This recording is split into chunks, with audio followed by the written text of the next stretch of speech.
کسی کے سامنے اپنے راز کو کھلنے نہیں دیتے اور بڑے حشاش بشاش ہو کے بڑے اطمینان کے ساتھ کسی کے سامنے ہمارا راز نہیں کھلتا اور بڑے پرسکون طریقے سے ہم زندگی گزارتے رہتے ہیں۔ مسئلہ آسان کر دوں تو یہ کہ وہ بھی تو امتیں تھیں کہ غلطی کرتے تو ماتھے پہ لکھ دیا جاتا، وہ بھی تو امتیں ہی تھیں نبیوں کی کہ غلطی کرتے تو گھر اجاڑ دیا جاتا، بستی کی بستی ویران ہو جاتی اور الٹ پلٹ کے رکھ دی جاتی۔ لجپال کا صدقہ ہے، نہ ماتھے پہ لکھا جاتا ہے، نہ گھر اجاڑے جاتے ہیں، نہ بستیاں ویران کی جاتی ہیں۔ ارے اتنا کچھ مل گیا تو پھر ہمیں ایک کام کرنا ہے جو عرض کرنا چاہتا ہوں، یار کسی کے سامنے وہ ہمارے راز افشا نہیں ہونے دیتا۔ ایک رات ہمیں چاہیے کہ مالک کو تو پتا ہے ہماری زندگی کیسی گزری ہے،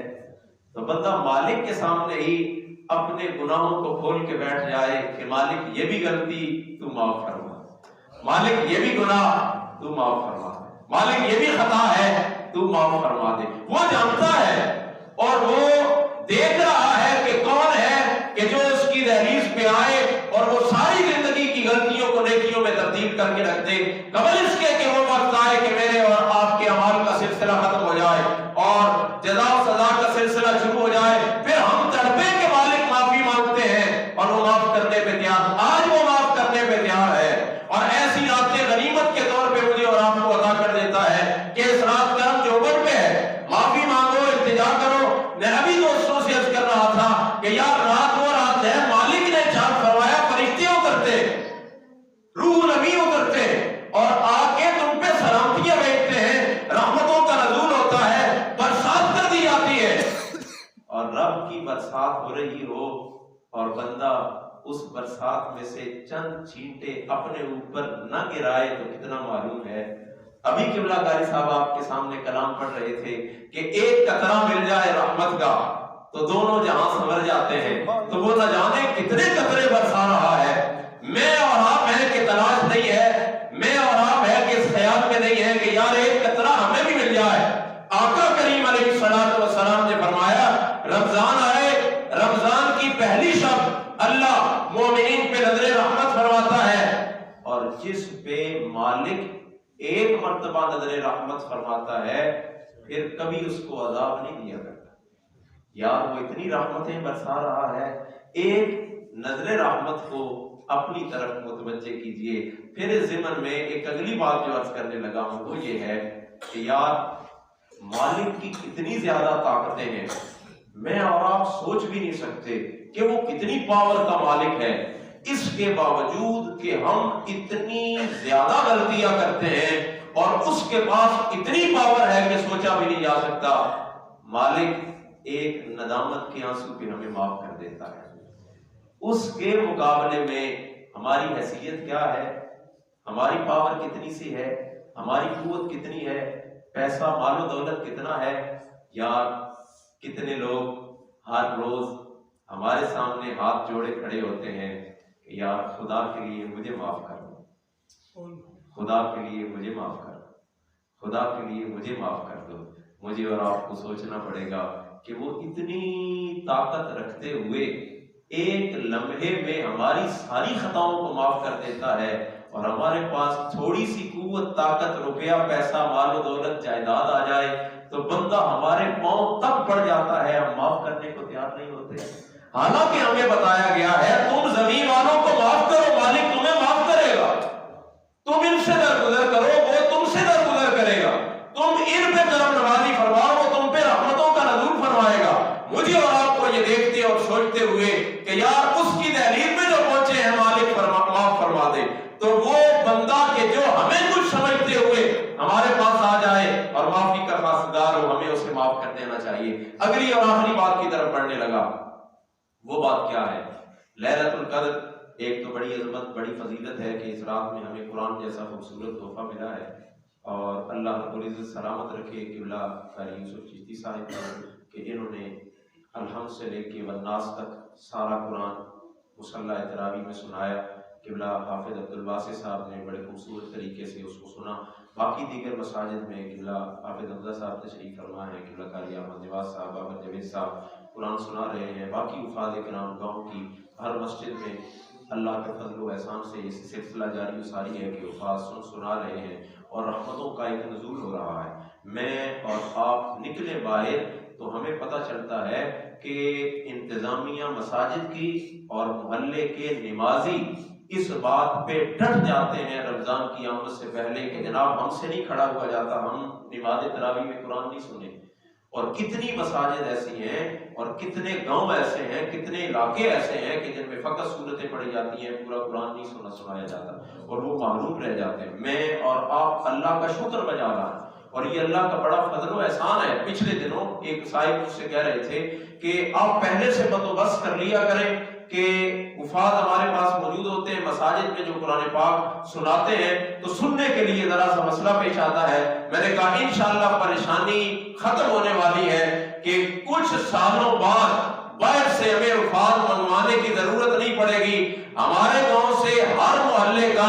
بچہ اتنا خوبصورت طریقے سے قرآن پڑھتا سنتا سناتا ہوگا کہ گاؤں کے بچے خود قرآن سنائیں گے، گاؤں کے بچے خود قرآن سنتے ہوئے دکھائی دیں گے اور ہمیں باہر سے کسی کو لانے کی ضرورت نہیں پڑے گی۔ اس حوالے سے بھی میں نے اور آپ نے ذرا نظر دورانی ہے کہ کون سے بچے ایسے ہیں۔ اور پھر یاد رکھیے کامیاب ہو گئی وہ قومیں کہ جنہوں نے اپنے مذہب کے لیے، حالانکہ ہمارا مذہب نہیں دین ہے، سربلند ہے، ہم دین کے لیے کمزوروں کو چنتے ہیں، وہ کہ جنہیں سمجھ بوجھ کوئی نہیں، وہ جو کمزور ہیں، وہ جو اپاہج ہیں، اور باقی قوموں کو دیکھا جائے تو وہ اپنے مذہب کے لیے حالانکہ تحریف پا چکے ہیں، تبدل ہو چکا ہے، ہر قسم کی تبدیلی اس میں آ چکی ہے، اس کے باوجود بھی اپنا راہبر اور رہنما مذہبی نمائندہ وہ چنتے ہیں کہ جو سب سے زیادہ ذہین فطین ہوتا ہے اور سب سے زیادہ لائق ہوتا ہے۔ میں نے اور آپ نے اپنے معاشرے کے ان بچوں کو کہ جو ذہین ہیں، لائق ہیں اور دین اگر وہ سیکھ جائیں تو اتنا بہترین طریقے سے امت تک پہنچا سکتے ہیں کہ ہمارا معاشرہ سمجھ سکتا ہے، ان بچوں کو ہم نے پکڑنا ہے، حافظ قرآن اور عالم دین بنانا ہے، تاکہ کچھ عرصے بعد آپ کے اس علاقے کو باعث حافظ قرآن عالم دین سننے سنانے کے لیے قرآن پاک کسی کو لانے کی ضرورت نہ پڑے، گاؤں کے بچے موجود ہوں۔ پھر اذان پڑے ہیں، اکرام پڑے ہیں، وقت اجازت نہیں دیتا کہ بندہ تفصیل میں جائے۔ میں پچھلے دنوں پھر کیونکہ جو نظر سے روایات گزرتی ہیں یاد رہ جاتی ہیں، جو آقا نے ارشاد فرمایا اور ہمیں پتہ ہے کہ وہ جو دین سیکھنے والا گھر سے قدم باہر رکھتا ہے تو فرشتے اس کے قدموں کے نیچے پر بچھاتے ہیں۔ یہ صاحب کوئی کم اعزاز ہے، وہ کسی کے نیچے ریڈ کارپٹ بچھا دیا جائے نا تو وہ اپنے لیے بڑا باعث عزت و تکریم سمجھتا ہے، کوئی پھولوں کی پتیاں رکھی ہوتی ہیں وہ باعث اعزاز سمجھتا ہے، کوئی اور چیز ایسی بچھا دی جاتی ہے تو بہت کچھ سمجھا جاتا ہے۔ اندازہ کریں نا حافظ گھر سے نکلے تو فرشتے رحمت کے پر نیچے بچھا رہے ہوں تو اس سے بڑا اعزاز کیا ہو سکتا ہے۔ اور پھر میں احباب سے کہا کرتا ہوں یا کوئی بچہ تو ایسا ہو ہمارا کہ جس کا ہم نے انتخاب کر لیا ہو کہ آقا نے فرمایا بروز قیامت انبیاء اور شہداء کچھ لوگوں پہ رش کر رہے ہوں گے کہ یہ کون لوگ ہیں، اور کلام کیا محدثین نے فرمایا یہ وجہ نہیں ہے کہ انبیاء کا مقام و مرتبہ نہیں معاذ اللہ یا شہداء کا مقام و مرتبہ نہیں، کہا وہ دیکھیں گے ہمیں مقام ملا ہے اس لیے کہ نبی ہے، شہید دیکھیں گے ہمیں مرتبہ ملا اس لیے کہ شہید ہے، یہ کون ہے، نہ نبی ہے نہ شہید ہے، پھر بھی اتنے بلند مقام و مرتبے پہ اتنا خوبصورت تخت و تاج عطا کیا گیا ہے، نبیوں اور شہیدوں کو بتایا جائے گا یہ وہ لوگ ہیں جنہوں نے زندگی میں اپنی اولادوں کو میری کتاب کے لیے وقف کر دیا، اب ان کو یہ خوبصورت تخت و تاج عطا کیے گئے ہیں، وہ حاصل کیے جا سکتے ہیں۔ صاحب ابھی ہمارے پاس موقع موجود ہے، میں اور آپ کچھ کر گزرتے ہیں، کوئی جو بڑی عمر کے لوگ ہیں وہ بھی کم از کم قرآن اتنا تو سیکھ سکتے ہیں کہ جتنی ضروریات زندگی میں ان کا روزمرہ کے معمولات ہیں قرآن کے مطابق تعلیمات سیکھی ہوں اور بندہ قرآن پہ عمل کرتا چلے اور اس کے مطابق زندگی گزارتا چلا جائے۔ خیر بات آگے چلی گئی، میں اب فقط یہ کرنا چاہتا تھا کہ ایک دو اعزاز اس رات کا یہ ہے کہ اس رات میں ہمیں خوبصورت تحفہ قرآن کی صورت میں ملا ہے، دوسرا اعزاز یہ ہے کہ اس خوبصورت رات میں ہمیں ملک پاکستان والا تحفہ ملا ہے۔ اور درد بھرے لہجے میں ایک بات عرض کرنا چاہوں گا کہ ہم نے نہ صحیح معنوں میں قرآن کی قدر کی ہے نہ پاکستان کی۔ اللہ ہمیں معاف فرمائے، حقیقت پہ مبنی ہے صاحب، چھوٹے بچوں سے لے کے جوان ہیں،